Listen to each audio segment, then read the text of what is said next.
2014 সালে নরেন্দ্র মোদীর প্রথম দফা সরকার গঠনের 3 বছর পর দিল্লির ইন্ডিয়ান কাউন্সিল ফর হিস্টোরিক্যাল রিসার্চে গুরুত্বপূর্ণ পদে নিয়োগ পান আরএসএস ঘনিষ্ঠ সংগঠন অখিল ভারতীয় ইতিহাস সংকলন পরিকল্পনার একাধিক সদস্য। ইতিহাস নতুন করে লেখার আরএসএস এর দীর্ঘদিনের এজেন্ডার অংশ হিসেবেই এই নিয়োগগুলো করা হয়েছিল, খুব ভেবেচিন্তেই।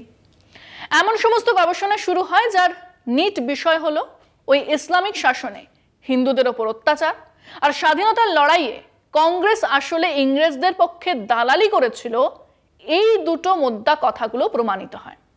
আর তার জন্য তারা সেই শুরু থেকেই কাজ শুরু করেছিল।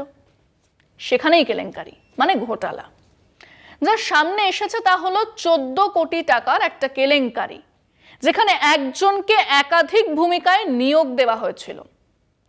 সেখানে অডিট রিপোর্ট জাল করা হয়েছে এবং দলিলপত্র মুছে ফেলা হয়েছে। আর এসবের পেছনে রয়েছেন আরএসএস ঘনিষ্ঠ এক প্রাক্তন বিজেপি সাংসদ। মূল অনিয়মগুলোর মধ্যে ছিল 6.26 কোটি টাকা দেওয়া হয়েছিল এমন 397 জন গবেষককে, যারা কাজ জমাই দেয়নি। 1.09 কোটি টাকা পেয়েছে এমন সংস্থা যাদের 85টা প্রকল্পের কাজ অসম্পূর্ণ। 2.55 কোটির সংস্কার কাজ অনুমোদন ছাড়াই করানো হয়েছে।